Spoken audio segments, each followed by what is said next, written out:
Need a fresh start. That means policy for making semiconductors should be reviewed. The dissolution of the Foxconn Vedanta joint venture is a setback for India's ambitions to become a semiconductor manufacturing hub. The $19.5 billion project was supposed to manufacture 28 nanometer chips at a facility in Gujarat. It was the flagship of the efforts to encourage domestic research and development and semiconductor manufacturing. Both Vedanta and Foxconn have reiterated their commitment to the sector and are reported to be looking for a fresh start. It is unknown exactly why the joint venture was dissolved. It is believed attempts to involve European chipmaker ST Microelectronics were a point of contention besides financial difficulties. Vedanta Foxconn was trying to license STM's technology, but the government reportedly wished to have a financial commitment from STM as well. STM possessed the know-how. Vedanta doesn't have any expertise in this area. It was assumed that its familiarity with the Indian ecosystem would help the joint venture navigate bureaucratic complications and legal fine prints. Foxconn is a contract manufacturing giant, which means ample experience in assembling chips, but it was entering semiconductor manufacturing. Two other semiconductor proposal for India's $10 billion subsidy scheme for the sector are said to be in the trouble. ISMC, backed by Abu Dhabi's Next Orbit and Israel's Tower Semiconductor, has asked the center to hold back on considering its proposal owing to a pending merger between Intel and Tower. The consortium said it would set up a $3 billion merger between Intel and Tower.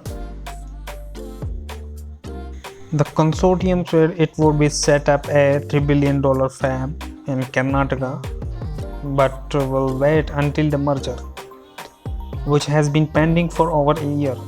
The other proposal by Singapore's IGSS Ventures is awaiting clearance. These adverse developments mean that while India is an acknowledged center for semiconductor design, its effort to become a manufacturing center by offering incentives have hit roadblocks. In terms of policy, developing manufacturing capacity makes a lot of strategic sense. Chips are embedded in almost everything manufactured in the 21st century. There was a major supply crunch during the pandemic because China's production was affected. The Russia-Ukraine war led to another cycle of shortages since Ukraine is a key supplier of neon, which is a crucial input. As a result, India, along with many other countries, is looking to diversify its supply chain. There could be yet another round of shortage because of EU and US refusing to sell sophisticated manufacturing gear to China, and China setting export controls on gallium and germanium, both key inputs, in retaliation. However, while it's sensible to set up manufacturing facilities, it presents an enormous challenge.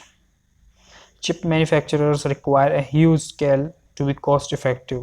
This means large investments, often in $20 billion range. The manufacturing process needs quantities of absolutely pure water, which place constraints on location and requires setting up expensive water purification facilities.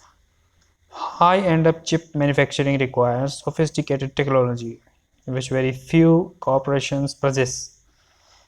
Moreover, since such chips are dual use, countries can place curbs on their export as the US and Netherlands have done.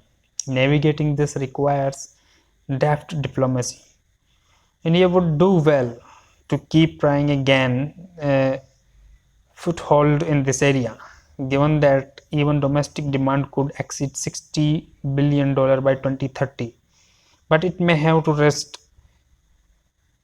the timelines and review its policy to attract another round of proposals after the setback.